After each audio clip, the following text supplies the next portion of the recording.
This actually does make my voice. Who was that person? It's her daughter. Yeah. Ruby. All right. Are we ready to go? Yeah. Are we all warmed up? The big red button. The big record button. Hi, Joyna. How are you? Good. Welcome. I'm excited to have you on the podcast. And I am excited that Phil over here, producer Phil, actually brought the wine today. I did. So from my childhood, actually.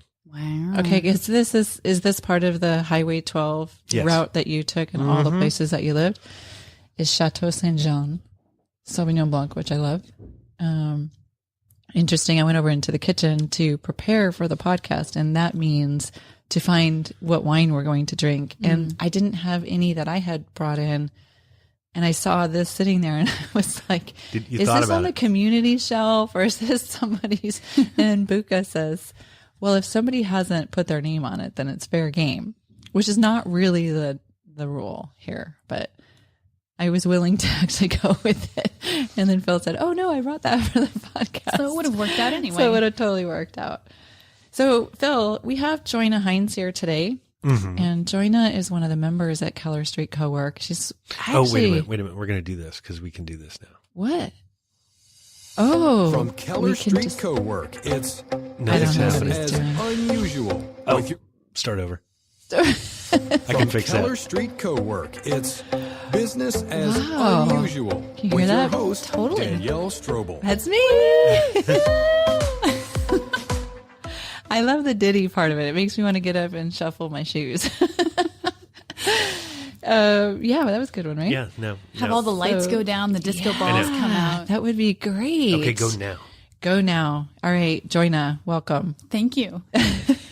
Joyna is one of our members at Keller Street Co-work, and she's been here since almost the beginning, right? July. Yeah. Okay, so we opened in May, so we had a couple weeks to sort our stuff out before Joyna showed up. And I'm not going to lie, we don't have very many girls here. And so Joyna is one of them, obviously. True. We're a little bit outnumbered, but she steps up the game. Like where we fall behind in the sarcasm, in the, fun, silly energy, Joyna brings for us. All right. Right. Which, So she's many women. She represents, She's bringing it. She's representing. Maybe that's why there's the not so views. many of us, is that we're already strong enough as it is. We do have strong women here, don't we? Yeah. Not very many, but very strong. So I'm super excited that you're here. Me too. Yesterday we were sitting at the front in the sunshine, like, just kind of basking in the 15 minutes of sun that we got yesterday because we've been getting so much rain. And when we were chatting, we were talking about movies that we've been watching. We were talking about what we were going to do yesterday evening. And I realized when we were talking, part of me wanted to stop and say, no, like save it for tomorrow, save it for the podcast. Right. Yeah. Because always we get into conversations that kind of die. I mean, Joyna's a life coach. Okay. She's really, really good at what she does. She's also a realtor and she's with the EXP Realty Group here. But personally, and I think also for you professionally, the life coaching is really where you want to focus a lot of your energy and what you're really good at. But inevitably, all of our conversations kind of end up in that, let me put my coaching hat on and analyze this for you. Yeah. Oh, nice. And I totally geek out on that. I think that there's probably nobody in this building who enjoys like self-development exploration more than I do. So Joyna. So both of us combined is just a winning recipe. It really is. We're analyzing Sounds all like y'all fire and gas. all the time. So I'm excited to finally have her on the podcast because she has a lot of fun stuff to say. Yeah. And with that too, I think no matter, I don't have to say what we said yesterday because I think no matter when we meet or talk, there's always incredible things that come up. That's true. Or goofy things or sarcastic things. So. Phil's going to start feeling really uncomfortable. All right. So tell us a little bit about, actually, I might dive into something interesting because I was actually looking at her website yesterday and I know a lot about Joyna, but always before I interview somebody, especially within the community, I kind of try to dig a little bit deeper into some of the things. And there was something that I saw on your website yesterday in your kind of about me section. And you were writing this story and you wrote, I was living a fairly normal life. And right there, I caught that because I I've heard a few anecdotes about your childhood, mostly from your father. And your father's got the craziest stories on the planet anyway. So I want to dig into that. Did you really live a fairly normal life? Because I'm not sure I believe that. And then the other question would be, if you think that was normal, like normal compared to what?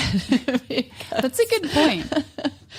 I'm curious. Well, I mean, I would say, no, I did not live a normal life. I'm not living a normal life. But there's points in your life or points in my life where you look at the checklist and you're like, okay, yeah, I have a stable job. I have a partner. I'm doing well. I have healthy relationships with my friends. So that's what I meant by normal, of like everything kind of was coasting and going well. But if you really want to delve deep, no, it's not normal. Being born into a cult, moving every year. I mean, I wasn't going to throw it out there because I didn't know how much you want to share, but I'm like, I kind of feel like that's not quote normal. No, I mean, there's a lot of, I really could write a book about it. There's this book, Cheaper by the Dozen, that came out a long time ago, which is based on a true story of 12 children and their experiences with their parents. And I really compare a lot of what I grew up with to that. Mm-hmm. It would be slightly different, but I mean, in a nutshell, basically I'm the oldest of 7 and I was born into a religion that can be classified as a cult. I don't really think it was that doom and gloom because everybody has a different idea of what a cult is. But yeah, my parents had an arranged marriage and we grew up always believing that we too would have arranged marriages, with this idea that by having a relationship with people from different cultures around the world, different religions, we can essentially create a better world because we're opening and expanding our minds to differences instead of always choosing the same thing. So it's I think with everybody, when you are born into something, you assume that's reality and that's truth. And through growing up, it becomes this decision of, is this really true? Do I want to believe this or follow this? Oh, right. But at what age did Joyna not being a part of an arranged marriage happen? Like, how many years did you actually grow up believing that somebody's just going to throw a man in front of you and that's the person you're going to marry? When did that not become a thing? I think for me, well, let's see. There's 2 different strains there. One, when did I believe that I wouldn't get an arranged marriage, I wouldn't follow these footsteps, is when my parents got a divorce. Which was what age? That was 7-8 years ago. Okay. Oh, so that's fairly recent. Yeah. So it was in college. And oh, wow. Big ripples like that in your life really shake up your value system of, whoa, everything I just believed, where you have arranged marriages, you don't have divorces, that went out the window. Right. No drinking, no sex, none of that until you are in this relationship with this person you're meant to be with the rest of your life. When your parents' own relationship topples on its head. Or somebody that they pick that you're supposed to be with, right? Right. Well, I mean, to go a little bit deeper in that, the church leader, so Reverend Sung Myung Moon, he is the one that would pick. Oh, okay. So matchmake.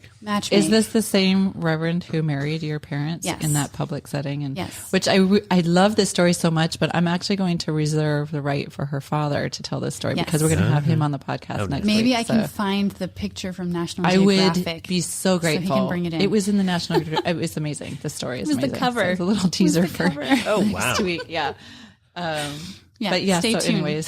But I think with anybody that has huge ripples in their lives, whether it's a divorce, whether there's a death, whether somebody's changing religions, not finding, it starts shaking up what you believe to be true. Yeah. And reassessing, whoa, am I going to do this when it hasn't really worked out? So I think that was the stepping point.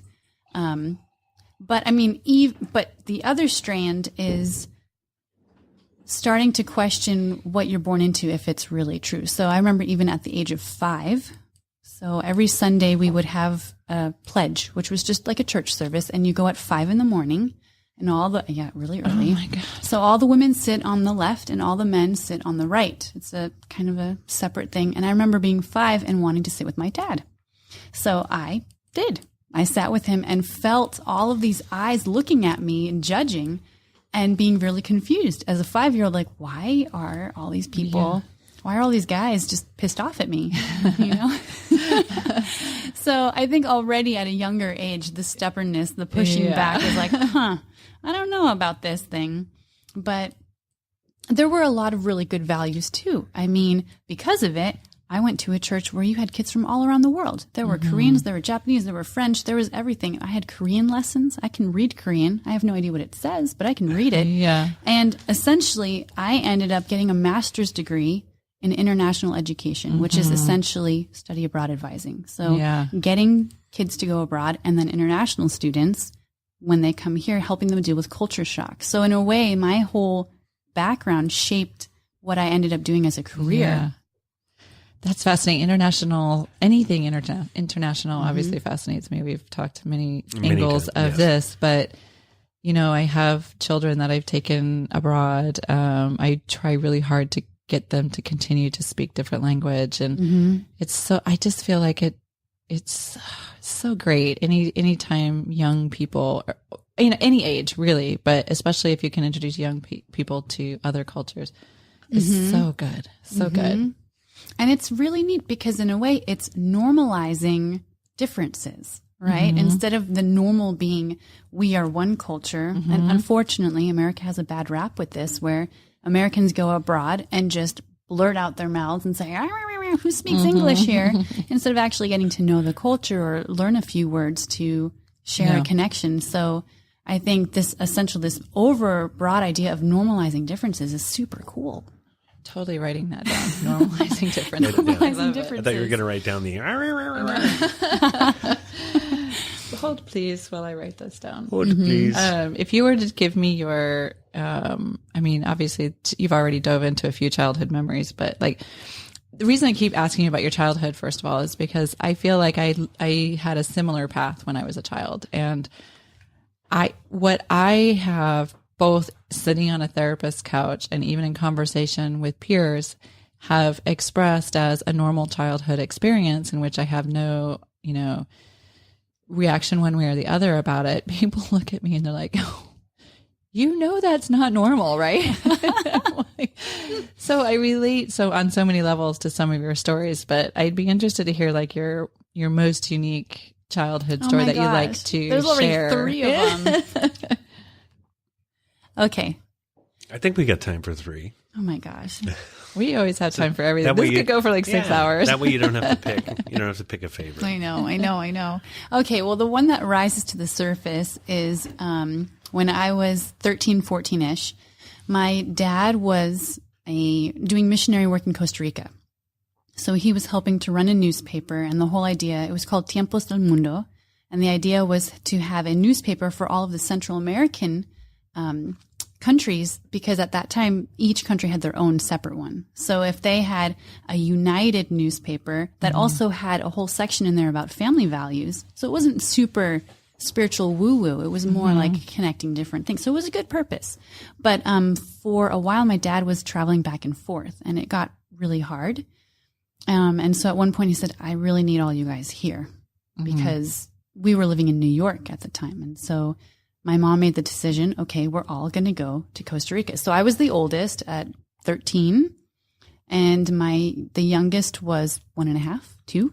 Wow. So that was it. We're just going to Costa Rica. So my mother and 7 kids, and she's like, all right, we're going to do this. So she said to each child, you each have 1 duffel bag. Fill it up with what you want. Shut up. So you're all taking your feather blanket and your feather pillows, because she's German. So you take your feather blanket with you. Right.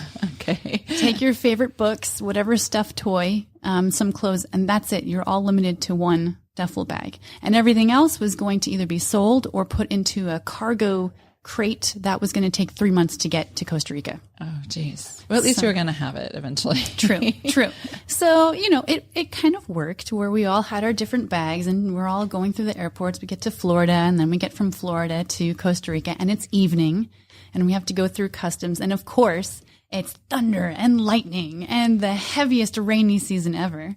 So we're all very sleep distraught, kind of figuring stuff out, being in a foreign country. And we had these 2 little mini shuttle vans. So the first one, we're all cramming our bags in, and the second one, we're cramming ourselves in it. How many total? 8 people. 8 total people. Well, I guess actually 9 because my 9. dad was there too. So, Oh, okay. Okay. So 9. And this was 1998. So